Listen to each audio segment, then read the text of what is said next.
Hello friends, আসসালামু আলাইকুম। আমি আজকে আপনাদের জন্য আরও একটি অনুরোধের রেসিপি নিয়ে এসেছি, আর সেটা হলো জন্মদিনের কেক। আপনি যদি কোনো নামকরা মিষ্টি দোকান থেকে এই জন্মদিনের কেকটা কিনতে যান, তাহলে কিন্তু আপনাকে 1 থেকে 1,500 টাকা খরচ করতে হবে। কিন্তু আমার রেসিপিটা ফলো করে ঘরেই তৈরি করে ফেলতে পারেন নির্ভেজাল কম খরচের জন্মদিনের কেক। আর আমার রেসিপিগুলো যদি আপনাদের ভালো লেগে থাকে তাহলে আমার চ্যানেলে সাবস্ক্রাইব করতে ভুলবেন না।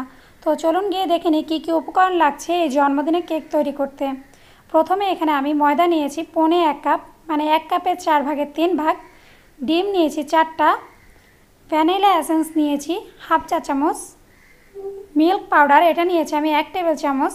আইসিং সুগার এটা নিয়েছি 1/2 কাপ। আর এই আইসিং সুগার রেসিপিটা আমার চ্যানেলে দেয়া আছে, আপনারা চাইলে দেখে নিতে পারেন।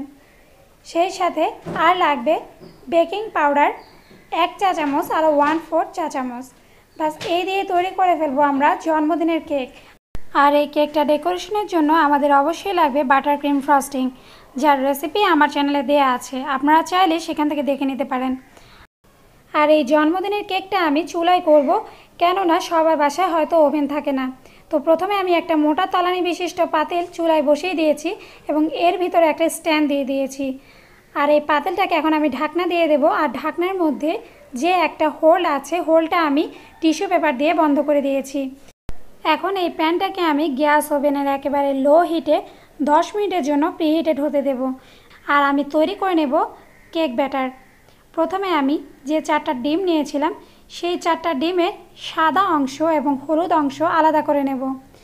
দেখুন, ডিমের সাদা অংশ এবং হলুদ অংশ আলাদা করা হয়ে গেছে। এখন আমি কেক ব্যাটারটা রেডি করব। প্রথমেই এরকম মিক্সিং বোল নিয়ে নিয়েছি। এবার এই মিক্সিং বোলে দিয়ে দেব 4টা ডিমের সাদা অংশ। দিয়ে এরকম একটা ইলেকট্রিক বিটার দিয়ে আমি খুব ভালো করে এটাকে বিট করে নেব, যেন ডিমের এই সাদা অংশটা সম্পূর্ণভাবে ফোম হয়ে যায়। আর এই ডিমের সাদা অংশটাকে ফোম করাটা কিন্তু খুবই জরুরি, কারণ এতে আপনার কেকটা একেবারে নরম তুলতুলে হবে। তো এখন আমি খুব ভালো করে এটাকে ফোম করে নেব। তো দেখুন ফ্রেন্ডস, ডিমের সাদা অংশটা ভালো করে ফোম করা হয়ে গেছে।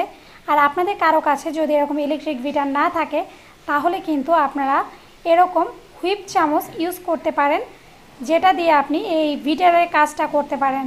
সম্পূর্ণটা না হলেও কিছুটা হলেও হুইপ চামচটা আপনাকে সাপোর্ট দিবে। এখন ডিমের সাদা ফোমটাকে আমি একটু উল্টে দেখব। যদি দেখি ফোমটা মুভ করছে না, মানে পারফেক্টলি ফোমটা রেডি হয়ে গেছে।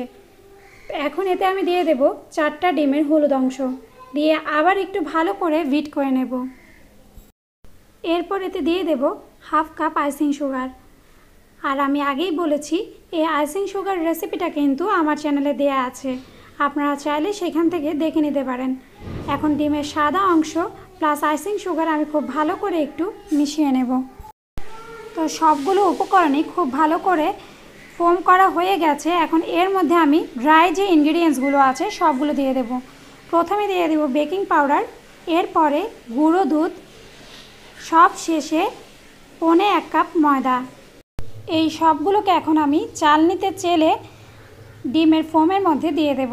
তবে একসাথে সম্পূর্ণটা দেবেন না, জাস্ট সামান্য একটু দিয়ে আবার একটু নেড়ে দেবেন, কারণ আপনি যদি একসাথে সম্পূর্ণটা দেন তাহলে ডিমের সাদা অংশে যে ফ্লাফিনেসটা আছে, ফোম ভাবটা আছে, সেটা চলে যাবে।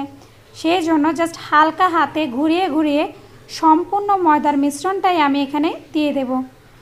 তবে ফ্রেন্ডস, আমি আবারও বলছি, এটা কিন্তু খুবই হালকা হাতে ধৈর্য নিয়ে করবেন, যেন ডিমের সাদা অংশে যে ফোম ভাবটা আছে কোনোভাবেই এই ফোম ভাবটা নষ্ট না হয়। কেক ব্যাটারটা পারফেক্টলি তৈরি হয়ে গেছে। এখন আমি এরকম একটা বাটি নিয়ে নেব, নিয়ে এর চারপাশে জাস্ট হালকা করে একটু ঘি আমি ব্রাশ করে দিয়েছি। এরপর এরকম পাতলা কাগজ এই ট্রের মাঝখানে আমি বসিয়ে দেব, যেন কেকটা ট্রের সাথে বেজে না যায়। ট্রেটা মাপ করে সাইডের জন্য কাগজ কেটে নিয়েছি, এবার সেটাও চারপাশে সুন্দর করে বসিয়ে দেব। ব্যাস হয়ে গেছে। ঠিক এভাবে বাটির চার ধারে কাগজটা সমানভাবে বসিয়ে দেবেন। এখন এই বাটির মধ্যে আমি দিয়ে দেব আগে থেকে যে কেক ব্যাটারটা আমি তৈরি করে রেখেছিলাম সেই কেক ব্যাটার। এখন এই বাটিটাকে আমি খুব ভালো করে একটু ঝাঁকিয়ে নেব, কেননা বাটির ভিতরে ব্যাটারটা ঢালার সময় যদি কোনো বাবলস থেকে থাকে এই ঝাঁকানিটা দিলে বাবলসগুলো বেরিয়ে আসবে আর আপনার কেকটা একেবারে স্মুথ হবে। এবার 10 মিনিট আগে আমি যে প্যানটা প্রিহিটেড করতে দিয়েছিলাম সেটা কিন্তু যথেষ্ট পরিমাণে গরম হয়ে গেছে। এখন এই কেক ব্যাটার সহকারে বাটিটা আমি প্যানের ভিতরে দিয়ে দেব, দিয়ে এটাকে আবার ঢাকনা দিয়ে 30 থেকে 35 মিনিটের জন্য বসিয়ে দেব। তো দেখুন ফ্রেন্ডস, 30 মিনিট পর কেকটা কিন্তু পারফেক্টলি হয়ে গেছে। তারপর আমরা একটু ক্লিয়ার হয়ে নেব। এরকম একটা টুথপিক জাস্ট কেকের ভিতরে পুশ করলে দেখবেন টুথপিকটা সম্পূর্ণ ক্লিন হয়ে এসেছে, তার মানে কেকটা রেডি হয়ে গেছে। তো পারফেক্টলি আমার কেকটা রেডি হয়ে গেছে। এখন আমি কেকটা ডেকোরেশনের জন্য সুগার সিরাপটা তৈরি করে নেব। এর জন্য এখানে আমি নিয়েছি 2 টেবিল চামচ পরিমাণ পানি আর 1 টেবিল চামচ পরিমাণ চিনি নিয়ে এটাকে আমি এখন খুব ভালো করে একটু মিশিয়ে নেব। সুগার সিরাপটা তৈরি হয়ে গেছে। এখন কেকটাকে আমি মাঝখান থেকে সমানভাবে কেটে নেব। ফ্রেন্ডস, অবশ্যই খেয়াল রাখবেন যেন কেকটা সমানভাবে কাটা হয়। তো দেখুন ফ্রেন্ডস, আমি কিন্তু সমানভাবে এটাকে 2 ভাগে কেটে নিয়েছি। এখন কেক সেই সাথে বাটার ক্রিম ফ্রস্টিং যার রেসিপি আমার চ্যানেলে দেয়া আছে, আপনারা চাইলে সেইখান থেকে দেখে নিতে পারেন। আর আমি এখানে 1 কাপ বাটার মানে 240 গ্রাম বাটারের বাটার ক্রিম ফ্রস্টিং নিয়েছি, সেই সাথে সুগার সিরাপ। এই সবগুলো জিনিসই কিন্তু আমার পারফেক্টলি তৈরি হয়ে গেছে কেক ডেকোরেশনের জন্য। এখন আমি কেকটাকে এরকম একটা কেক স্ট্যান্ডের উপর বসিয়ে দেব। আর এই স্ট্যান্ডগুলোতে কেক ডেকোরেশন করতে কিন্তু খুব সহজ হয়। স্ট্যান্ডগুলো আপনি যে কোনো বেকিং আইটেম পাওয়া যায় এরকম দোকানে পেয়ে যাবেন। এগুলোর দামও কিন্তু বেশি নয়। এগুলোর যে ছোট সাইজটা আছে, ছোট সাইজটা আপনি পেয়ে যাবেন 450 টাকায় এবং বড় সাইজটা পেয়ে যাবেন 650 টাকায়। এখন কেক স্ট্যান্ডের উপর কেকটাকে বসিয়ে কেকের চারধারে যে শক্ত অংশটুকু আছে সেটা আমি ভালো করে কেটে নেব। ব্যাস, কেকের শক্ত অংশটুকু কাটা হয়ে গেছে। এখন আমরা দেখে নেব কেকটা ডেকোরেশন করতে আমাদের কী কী জিনিস প্রয়োজন হয়। প্রথমে আমি এখানে নিয়েছি এরকম নাইফ। এগুলো কেক ডেকোরেশন করতে খুব সুবিধা হয়। এগুলো 50 থেকে 70 টাকায় আপনি পেয়ে যাবেন। সেই সাথে পাইপিং ব্যাগ, এগুলোরও কিন্তু দাম বেশি নয়। এগুলো আপনি শ হিসেবেও কিনতে পারেন, আবার পিস হিসেবেও কিনতে পারেন। শ হিসেবে কিনলে আপনার পিস পড়বে 6 টাকা করে আর সিঙ্গেল কিনলে পড়বে 60 টাকা করে। আর নিয়েছি বিভিন্ন ডিজাইনের নাজাল। এখানে আমি ফ্লাওয়ার নাজাল নিয়েছি 3টা, আর নিয়েছি ভি কাট করা নাজাল। এটা দিয়ে আমি পাতাটা দেব। পাতা দেওয়ার জন্য কিন্তু অবশ্যই ভি কাট করা নাজাল লাগবে। সেই সাথে এরকম ব্রাশ নিয়েছি আমি কেকের উপরে সুগার সিরাপটা ব্রাশ করার জন্য। আর নিয়েছি ক্রিমটাকে কালার করার জন্য 4টা food colour, green, red, yellow এবং ব্লু। ব্যাস, এই উপকরণগুলো দিয়েই কিন্তু আমরা কেকটাকে ডেকোরেশন করে ফেলবো। তো চলুন গিয়ে দেখে নিই কীভাবে তৈরি করছি। ক্রিম নিয়েছি, আমি আগেই বলেছি এই বাটার ক্রিম ফ্রস্টিংটা রেসিপি আমার চ্যানেলে দেয়া আছে, আপনারা চাইলে সেখান থেকে দেখে নিতে পারেন। এখন এই ক্রিমটাকে আমি পাতার জন্য বেশি নেব না, জাস্ট সামান্য, কারণ পাতার জন্য বেশি লাগে না। আর 3টা বাটিতে আমি ফুলের জন্য সম পরিমাণ ক্রিম নিয়ে নেব। ব্যাস, আর বাকি যে হোয়াইট অংশটা থাকবে এটা আমি রেখে দেব কেকটার সাইডে ডেকোরেশন করার জন্য। এখন ক্রিমগুলোকে আমি কালার করে নেব। প্রথমে যে সামান্য পরিমাণ ক্রিম নিয়েছিলাম আমি পাতার জন্য, সেই ক্রিমের মধ্যে সবুজ কালারটা দিয়ে খুব ভালো করে একটু মিশিয়ে নেব। হয়ে গেছে। এখন আরেক ভাগ ক্রিম নিয়ে এর মধ্যে আমি ফুলের জন্য ব্লু কালারটা দিয়ে দেব এবং এটাকেও খুব ভালো করে ক্রিমের সাথে কালারটা মিশিয়ে নেব। দেখুন ব্লু কালারটাও হয়ে গেছে। এখন আরেক ভাগ ক্রিম নিয়ে আমি রেড কালার করে নেব। দেখুন রেড কালারটাও হয়ে গেছে। এখন সর্বশেষ কালার, এটা আমি করব ইয়েলো। ইয়েলো কালারটাও করা হয়ে গেছে। তো দেখুন ফ্রেন্ডস, আমার 5টা কালারই কিন্তু রেডি হয়ে গেছে। এখন আমরা ক্রিমটাকে পাইপিং ব্যাগে ঢুকিয়ে নেব। প্রথমে পাতার জন্য আমি আগেই বলেছি এরকম ভি কাট করা নাজাল আপনারা ইউজ করবেন। এখন এই নাজালটাকে আমি পাইপিং ব্যাগের নিচে সামান্য করে একটু কেটে নেব।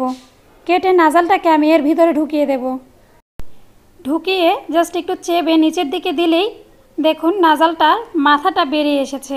এখন এর মধ্যে দিয়ে দেব সবুজ কালারের ক্রিম।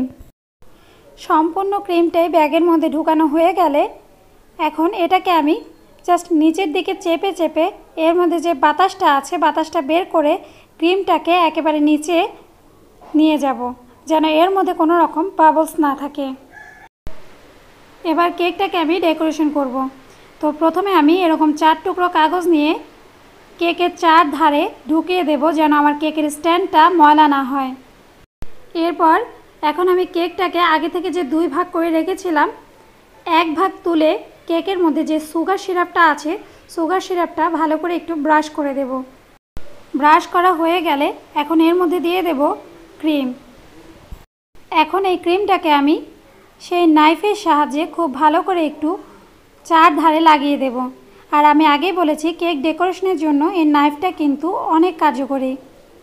এরপর দিয়ে দেব বাকি অর্ধেক, দিয়ে এটা 4 ধারে আমি কেকের কোটিং দিয়ে নেব। সম্পূর্ণ কেকটাই কিন্তু ক্রিম দিয়ে কোট করা হয়ে গেছে। এখন এটাকে আমি 20 মিনিটের জন্য নর্মাল ফ্রিজে ঢুকিয়ে দেব, যেন ক্রিমটা একটু ভালো করে সেট হয়ে যায়।